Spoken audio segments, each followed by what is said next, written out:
Friends, I can't wait for you to get to meet Carmen today on Belonging in Classrooms.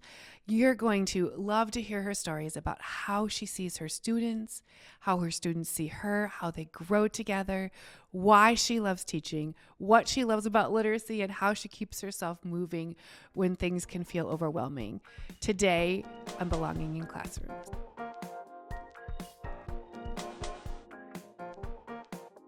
Today on the podcast, we get to have Carmen, teacher extraordinaire, Lucy Laney, teaching one of my favorite grades. Carmen, welcome to the podcast. Thank you. So tell us a little bit about yourself, your name, where do you teach, what do you love about teaching? Just introduce yourself to the audience. My name is Carmen Garrigos. I teach at Lucy Laney. I've been teaching there for 2 years. But I student taught there, and then when they had some positions opening up, I interviewed, and they kept me there, and I love it. So and lucky you and lucky them. Yeah, I'm very happy there. Very so, very like, happy what made you like Laney? I don't know. I think I just loved the community, and I was placed with a really great cooperating teacher there who she just oozed fun and love and creativity, and it just made me feel like it was a place I wanted to be. And it seemed like everyone felt really comfortable with their peers, and also it seemed like a really great admin team. And the kids, I think the kids, obviously, I got there and was immediately like hugs. And I was like, I've never met you before. You don't know who I am. And I think that's a really, really special thing about Laney is I've never met a more loving group of children before in my life. So I think that's like says the a most lot about special thing. Yeah. Yeah, that says a lot about their caregivers, doesn't it? Yeah, definitely. And I think what I feel at Laney was sort of what I remember feeling when my kids were little and they were at Lyndale. Lyndale on paper was like, quote, a failing school, right? We had all the markers. But in our community, our kids had all kinds of skills. Yes. And we always said there's not one way to be a kid at Lyndale. And I didn't really see it for its brilliance until my kids went to middle school. And then I could see all the independence and problem solving and community building skills that they learned in a, quote, failing school. Yeah. Right? Exactly. And I have those same feelings when I walk in the doors at Laney. Yeah. It's just I don't think I really even understood what like a failing school was or what like reputations of Northside schools were before I got there and before I began teaching there and having a career. And then I got there and I was like, why would anyone think that? You know, why would anyone feel that way? Like, because look at these children and look at the people who are teaching them and look at the love and the safety they feel. So, yeah, I don't know. There's lots of ways to rank a school. Yeah, There's lots of ways to rank a school. Exactly. Yeah. I always tell parents when I'm talking to parents who are getting ready to think about kindergarten, I always say, you should tour the school and look at the way the staff talks to each other and look at the way the staff talks to the students. I would start with that as a criteria before I'd pull any other things. Yeah. Because that's what guided my decisions when I looked, and I was pretty happy. Yeah. I'm pretty lucky. Okay, so I got to meet you on a day when your kiddos were at recess, and I will never forget. I don't know if you know that we took a little snippet of your babies chopping these multi-syllabic words. Yep. And I just remember the fun and the joy that those babies had for showing off their skills, and I remember being really moved by that. Like, just talk to me about how you approach learning in your classroom and like how did you build that?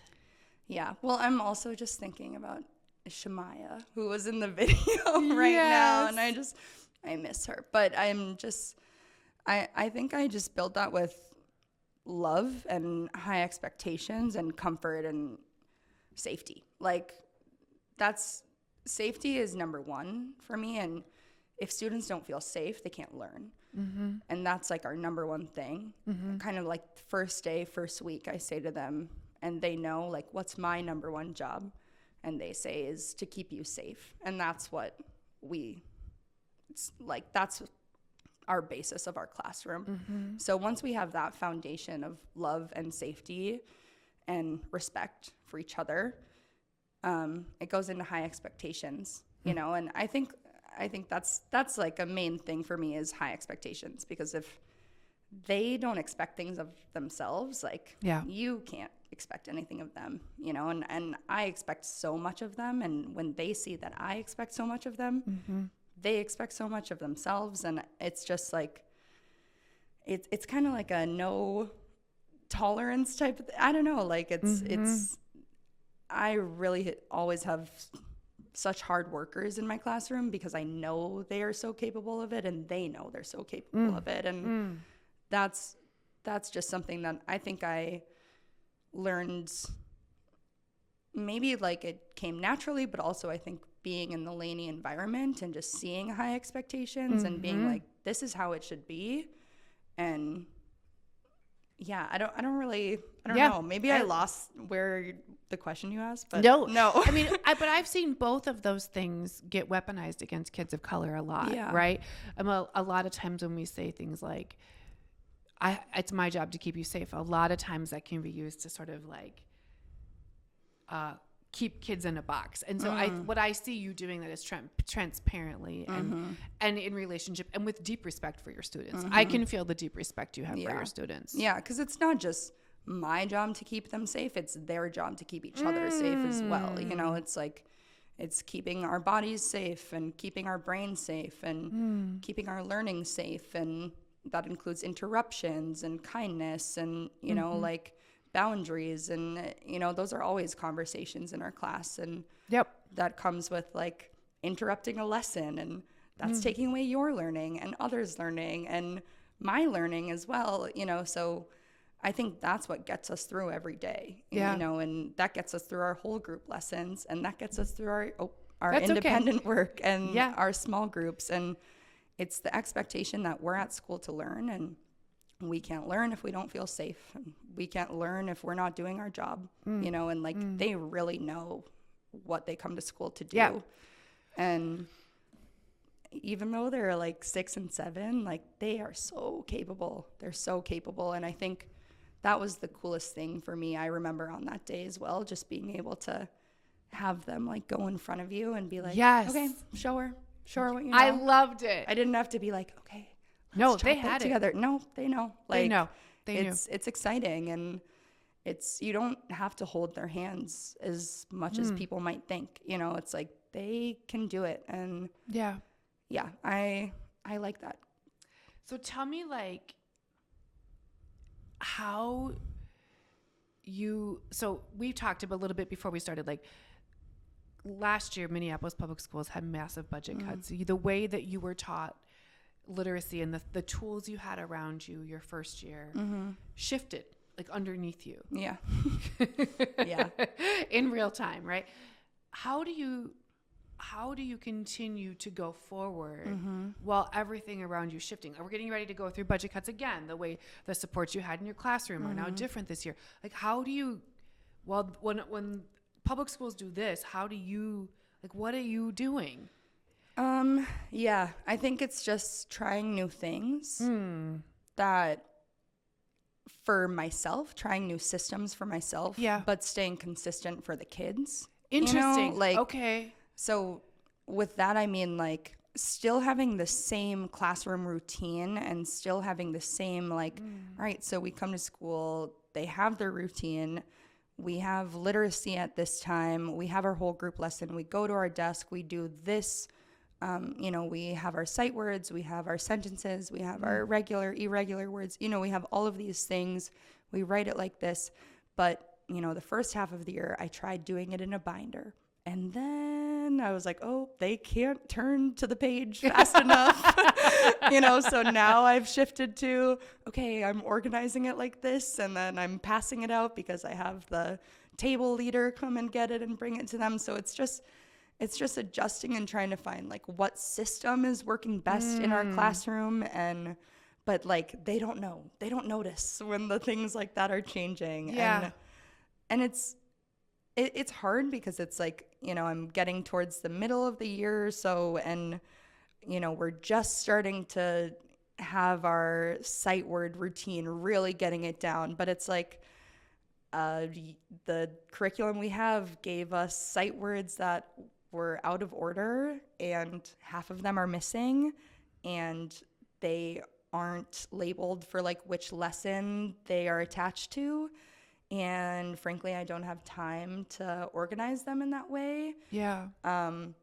So I'm doing my best to get them there, and it's like I'm doing what I can to get us where we need to be. And now we're starting to do it, and we're getting better and better and better with sight words. We're getting better. And it's like there is a sense of guilt that I'm like not getting us where we need to be fast enough, like at the same rate that we were last year. Yeah. You know, when we had more resources readily available to us, and I had more people who could come in and out of my classroom and be there to support. But it's, I mean, I'm trying new things, and some things are working and some things are not, but like the kids aren't knowing a difference. And maybe one kid will be like, oh, we don't use these binders anymore. And I'm like, yeah, don't worry about it. Don't worry about it. What binders? It's like, what? I didn't like, my principal didn't give me $60 for those that I spent, but you know, so it's just like an adjustment of systems, an adjustment of mindset, you know, and also it's just an understanding that like this is, you know, this is what I signed up for. Like and it's not about me at the end of the day. Like it is about me because I'm doing it, and I should like, it should be fair for me, but it's like, I know it's going to be hard, and it's all right. What do you wish that the community could support you with, as far as like when I hear those things, when I hear it being about time, do you wish that there was a place where you could be like, these are the things, if these things were done? I don't even know. I feel like that would be such a long list that like I have so deep in the back of my brain. I don't even know. I don't know. Like maybe I make it sound like there's so much that needs to be done, but honestly, I get to school and like sometimes I don't even really need to do stuff during my prep because I'm like, oh, we're good, you know. So I understand. Some days it's like there's a lot, and some days there's not. So, I think the things that need to be done are probably more systemic, you know. And I understand. You know what I understand. mean? Like they come more from up top. Like I would love for the curriculum we use to just have been a little bit more organized, or like, you know, I would have loved for the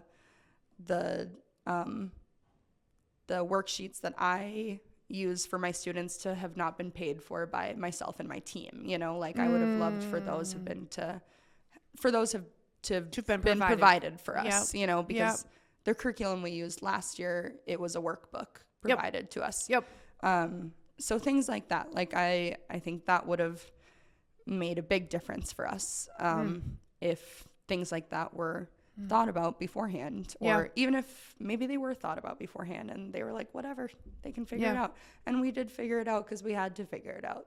So, and we were like, but that does cost you from capacity somewhere else. Like you don't have infinite energy. I don't. What do you wish everybody knew about your students? I think probably going back to where I was saying before is just, they're so capable. They can do so much. And also they're so smart and so intuitive and aware of like the world around them. They sure I think are. they're so much more aware of the world around them than people think. Especially right now during like Black History Month, and we're doing some fun stuff of like Black History Month. We do a timeline, and I just like to focus on fun people. Like today we did Pharrell Williams, and we talked about the Lego movie, and because the last Lego movie was like a biopic about himself, so we all made our own Lego people, and you know, they're just so in tune with pop culture and like these people. And yesterday was Jesse Owens, and then we talked about Sha'Carri Richardson, and they were like, they should race. I don't know. I just think they are so smart and like so fun, and Yeah. they just are so like, you can really converse with them, and they're not That's like, right.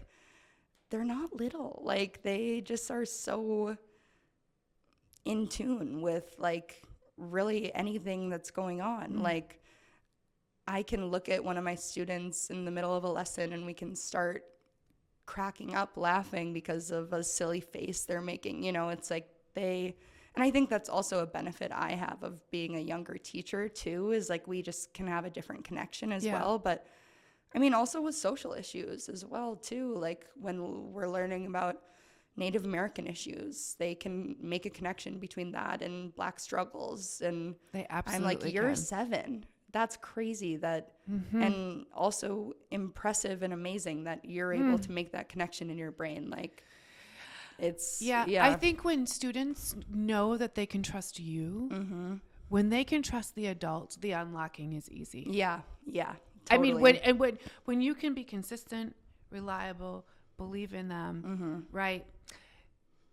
I'm actually usually quite astounded by what they trust me with. Yeah. Yes. You know, and often, I mean, even yesterday in homework club, I had a kiddo sit down and share like an entire essay, like such deep personal thoughts. And I was like, I'm so honored that you opened up and shared like your thoughts about this.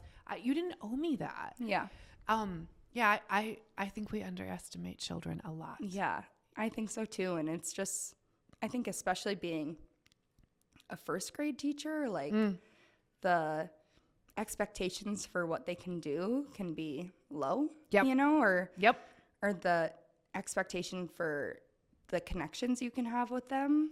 But it's just, they are so fun and funny and smart. And it's like, yeah, maybe some of them like can't read super well, but you know, they can still be your buddy and they, you know, can still really just have connections with each other and with you. And like, that is something that I see, you know, they're capable of doing their work and they're capable of,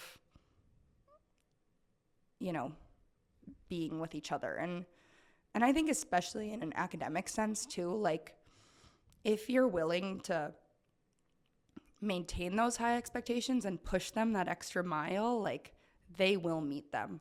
I agree. They will meet them. And I was just, we can also go to a different question, but I looked at my notes and I was like, oh wait, I wanted to say this. Say it. We do these weekly or bi-weekly progress monitoring, and I had a student who was just leaving every question blank. And at the end of these, to kind of bribe them, fruit snacks all the way. Listen, food works. You do what you got to do.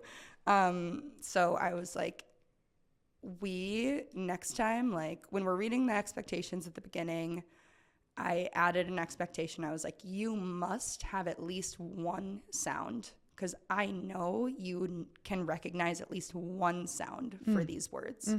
And the student who was leaving them blank, like, slowly every week he was starting to have a sound for each line, because I was like, if you don't have at least one sound, you are not getting a fruit snack for each word.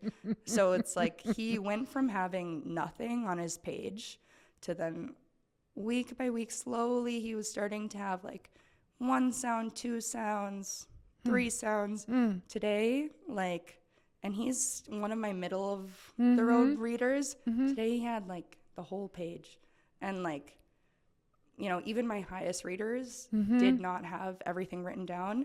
He had everything written.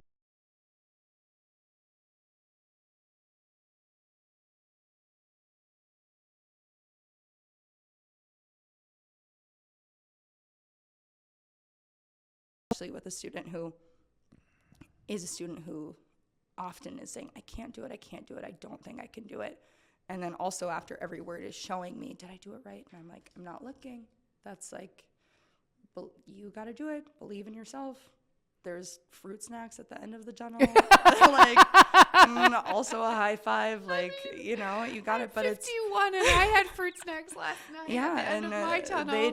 they hit. They're good, you know. And, but it's just exciting. Like little things like that. It's like, and the second he knows that he can do it, That's right. It's yeah. That's like one of the moments in homework club where I always pause too. Whenever my kiddos who like don't ever stay, or even last night, some of my babies, like they eat and they leave and they eat and they leave. And last night I was like, literally stay for 30 minutes if you never have before. Right? Yeah. So whenever we're missing something, I try to think about what's the next bite-sized success I think this baby can get. Yeah. And I bet someone stayed for 40. Yep. One of them stayed. He goes, Miss Heather, not only did I stay for 30 minutes, I stayed for an hour and I did 2 assignments, right? I'm like, yes, hit the prize box, baby. Yeah, yes, exactly. Absolutely. It feels good. Okay. Tell me an endearing or a funny story about one of your kiddos. Okay. This was last year, and when I read this question, it just immediately came to mind. I had a student who he was a tough one, but like came in every day. It was like, good morning, Miss Garrigos, and a big hug like every single morning. But there would be a really quick shift, a really quick shift of attitude and anger and sadness. And he was up and down, up and down. But he really, really wanted to succeed. So he really, really needed to have positive affirmations. Yep. But it was hard to constantly be giving him positive affirmations, especially when his behavior wasn't a reflection of positive, it wasn't positive actions. Like I can't give him positive reinforcement if he's harming other students, So I get it. So we're on the rug for our literacy lesson, and he is doing his best. He's really, really working hard. And I call on him for an answer, and he gets it wrong. And he just starts to kind of like, he's getting kind of physical, and it's getting bigger and bigger. And he's wearing a Buzz Lightyear sweatshirt. This was in his like rotation. So he's wearing this Buzz Lightyear sweatshirt 2-3 times a week. And I was like, all right, Groves Lightyear. Groves was the name of our literacy. Groves Lightyear, let's go. And he just immediately perks up, and he's back on. And he's like, okay. And he's Groves, he's Groves Lightyear for the rest of the year. Like anytime he is derailed from literacy, you found his thing. I found his thing. And it's like he is just able to get back in it, and it's like it was very, very cool. And I didn't realize like how much it meant until another coworker like brought it up at a meeting and was like, this was amazing to watch. And I was like, oh my God, wait, you thought it was cool too, so it was really, really cool. And for the rest of the year, he was just like, he really didn't have any more problems with being on the rug and being whole group, because he got on the rug and he was Groves Lightyear. He was like, I'm good. I got this. I know what I'm doing. Like, and if I get it wrong, it's okay, because I'm a superhero, or I'm an astronaut, or whatever Buzz Lightyear is, like he just had such confidence. And it was like, it was, I was stopping a situation, but it just turned into something so big, and it was such a confidence thing for him. And it was really, really cool. And yeah, he was so special to me. Like, I was so scared of him sometimes, because I was like, I don't want you to freak out right now. But then like we just had I was so proud of him, and like it was so beautiful to see his face just light up. Even when he was like getting it wrong, he's like, oh well, maybe next time. I got it. So together the two of you made meaning that mattered enough for him to self-reflect and be able to like pause. Yeah, it was totally growth for him and I. He was able to be like, it's okay if I get it wrong. Like, that doesn't mean that I'm bad at what I'm doing. Yeah. And for me, I was able to be like, all right, you don't need to acknowledge every time, or you don't need to talk him down, or from because sometimes I would be like, it's okay that you got it wrong, it's fine, you know, and that might make him like even feel more stressed about something, you know. But instead of me talking him down from something, I was just like, let's go, Groves Lightyear, get back, you got it, you know. I just encouraged him even more. Like, so I think that pulled him back into it and just gave him like a I'm sorry if that didn't make sense at first, but I'm glad that clicked. Sense. But no, I think what you're saying was more. It was emotionally, you handed a little more of the baton to him. Yeah. Right. And you were saying like, I'm not going to like hold all of these pieces for you. Yep. I'm not going to be afraid of the out. Yeah. Yeah. I mean, I gave him some more independence and confidence. Yeah. Yeah. That like it came out of this title, but what happened between the two of you was emotionally deep work. Yeah. And that feeling that you're describing that happened with him, that's what I think I can feel in your classroom. Yeah. That's what's different. You gotta come more. I gotta come more. I always, even people know this about me. If I'm having a rough day, because there are times it's hard to care about urban education. Yeah. Right. I always am like, it means I gotta go to schools. Yeah. Just means I gotta go to schools. Yeah. Okay. Is there anything else that you had in your notes that you wanted to share with us about your?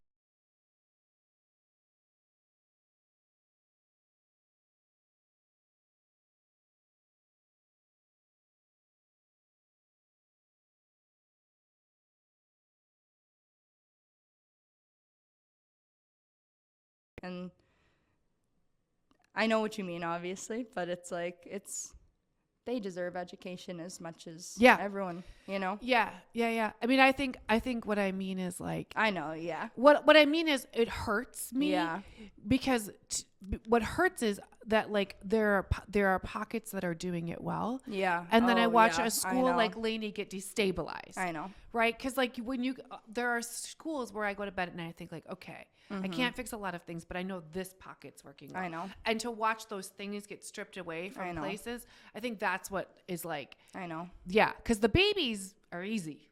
I know. You know? They are. And caring about urban education matters because the babies are in it. But it is emotionally exhausting to watch what we do to our babies. Yeah, it is. It is. But I think it is also so important to remember. And I had a meeting with my assistant principal today, and like I was talking about some of my struggles this year and how it's been different. But at the end of the day, like what I said was, I do leave like feeling exhausted, 3 days of the week, but it's 4, 5 sometimes, but like they leave feeling safe and loved. Dang. And it's like, that's all, and it's, I also feel safe. I also feel loved. And I go home and it's like, to my friends and my family, we're talking about stuff and whatever. And then I'm like, oh yeah, and so did this today. And I still can't stop talking about them. That's what you can feel. It's okay. It's, as hard as it is and as draining and exhausting and as,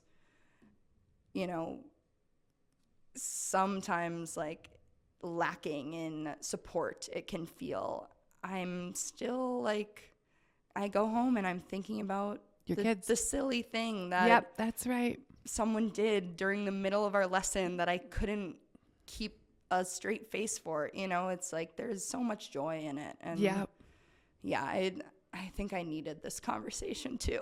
Yeah, sometimes it's nice to have a moment to reflect outside of the world that I reflect on my work often so closely and so on a loop. How am I going to fix this? How am I going to fix this? What's going to, and then when you have a conversation with somebody who cares about it as much as you, but is maybe slightly removed. Yeah.